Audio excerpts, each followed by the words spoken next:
Government medical college डोडा ने चिनाब घाटी क्षेत्र में अपनी तरह की पहली सुविधा हिस्टोपैथोलॉजी प्रयोगशाला का उद्घाटन किया। ये प्रयोगशाला विशेष रूप से टिश्यूज के अध्ययन के लिए डिजाइन की गई है, जो विभिन्न रोगों के निदान और उपचार के लिए महत्वपूर्ण है।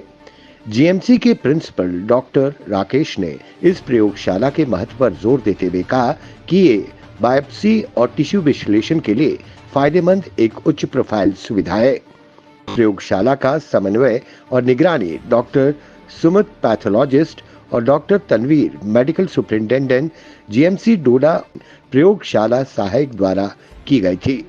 और ये न केवल रोगियों के लिए बल्कि पैथोलॉजी के स्टाफ सदस्यों के लिए भी है। ये विकास क्षेत्र के लिए एक महत्वपूर्ण मील का पत्थर है, क्योंकि ये स्वास्थ्य सेवाओं में सुधार करेगा और सटीक निदान प्रदान करेगा। ये प्रयोगशाला समुदाय को गुणवत्तापूर्ण स्वास्थ्य सेवाएं प्रदान करने की उनकी प्रतिबद्धता का प्रमाण है। Bureau report, the Straight Times, डोडा।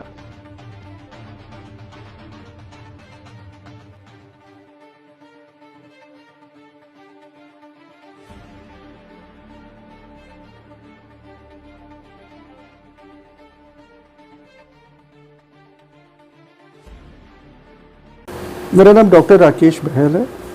मैं जीएमसी डोडा में प्रिंसिपल के तौर पर काम कर रहा हूँ। हाँ, हमारे मेडिकल कॉलेज में अभी 5 साल पुराना ही हमारा कॉलेज है और डायग्नोसिस सबसे बड़ी चीज़ होती है पेशेंट केयर में। और डायग्नोसिस जो भी होता है उसको कई बार हमें लेबोरेटरी में कंफर्म करना पड़ता है।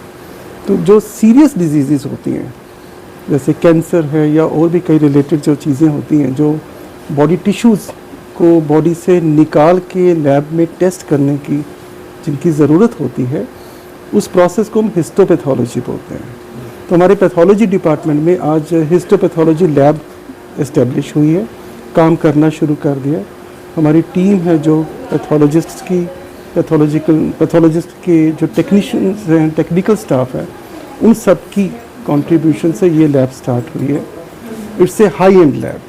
इसमें हर तरह की एडवांस्ड फैसिलिटीज़ हैं, जिससे कि जो भी टिश्यू बॉडी से निकालते हैं, जैसे बायोप्सी करते हैं या सर्जरी के दौरान जो भी ऑर्गन बॉडी से निकालते हैं, कोई भी बॉडी पार्ट का कोई डिजीज्ड पार्ट हम बाहर निकालते हैं, उसको हम हमेशा माइक्रोस्कोप के नीचे स्टडी करते हैं। एचओडी हैं डॉक्टर सुमित जी और मेडिकल सुपरिटेंडेंट डॉक्टर तनवीर।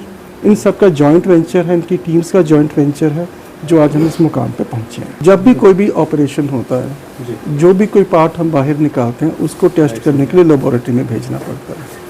कई बार कोई ट्यूमर है या किसी भी तरह का हमको कोई शक होता है, जैसे कोई रसौली बोलते हैं, जैसे कोई गांठ बन गई, उसको हमेशा लेबोरेटरी में स्टडी करना होता है। उसके लिए या तो हमको प्राइवेट सेटअप में जाना पड़ता था पेशेंट्स को, या फिर जम्मू भेजना पड़ता था। अब वो सब नहीं करना पड़ेगा, हमारे पास सब कुछ है। नॉट ओनली पेशेंट्स, जो हमारे सर्जिकल ब्रांचेस के जितने भी डॉक्टर्स हैं, उनकी वर्किंग में भी ये बहुत फैसिलिटेट करेगी। और एक बड़ी एडवांस्ड फैसिलिटी है फ्रोजन सेक्शन बायोप्सी, जो हर जगह अवेलेबल नहीं है, वो भी हमने यहाँ स्टार्ट कर दी है। उसमें क्या है कि जब कोई सर्जरी हो रही होती है, बड़े कोई क्रिटिकल केस होते हैं जिसमें हमको ड्यूरिंग सर्जरी ही चाहिए कि हम सेक्शन निकालें, उसका स्टडी करें और अकॉर्डिंगली फर्दर सर्जरी करें, जैसे कैंसर्स में या कई चीज़ों में, वो वाली जो फैसिलिटी है जो बहुत एडवांस्ड है, वो भी हमारे पास है और वो भी ऑपरेशनल हो गई है। And we are very confident कि जो हमारी टीम है पैथोलॉजी डिपार्टमेंट की, with the support of all their team members, they are going to bring very good results. General public के लिए यही है कि सबसे पहले इस इंस्टीट्यूशन पे भरोसा करें। दिन रात लोग यहाँ काम कर रहे हैं, चाहे डायग्नोस्टिक्स में है, चाहे थेराप्यूटिक्स में है, सर्जिकल ब्रांचेस में है, हर कोई पूरी डेडिकेशन से काम कर रहा है। सबसे पहले उन पे भरोसा रखिए। और कुछ प्रोसेसेस में टाइम लगता है, जैसे ये वाला जो प्रोसेस भी है, इसमें भी 15 दिन के बाद रिपोर्ट आ पाएगी। ऐसा नहीं कि हम अभी टेस्ट करेंगे, आज देंगे तो कल रिपोर्ट आएगी। पूरी प्रोसेसिंग बड़ा लंबा प्रोसीजर होता है, डिफरेंट स्टेजेस में किया जाता है और हर स्टेज 1-2 दिन अलग से मांगती है, तब जाके सही स्लाइड तैयार होगी, जिसको फिर स्टडी किया जाता है। और प्रैक्टिकली अब कह सकते हैं कि पहले हमको सैंपल्स इकट्ठे करने पड़ते हैं, खाली 1-2 सैंपल्स को पूरा एक सिस्टम नहीं लेता। कुछ सैंपल्स इकट्ठे होते हैं, 3-4 दिन की सर्जरीज के बाद ही होते हैं, उसके बाद उनको प्रोसेसिंग में डालते हैं। तो वी कैन से कोई टर्न अराउंड टाइम कोई 15 दिन का होता है। आज स्पेसिमेन आया तो रिपोर्ट 15 दिन के बाद आई। तो ये आइडिया भी सभी को होना चाहिए कि पहले ही दिन रिपोर्ट नहीं मिल पाएगी, पेशेंस रखनी पड़ेगी। पर ये एक बहुत अच्छी फैसिलिटी है हमारी पेशेंट केयर में और हमारे टीचिंग में, ये बहुत हेल्पफुल रहेगा। It's a very big step in the progress of this institution.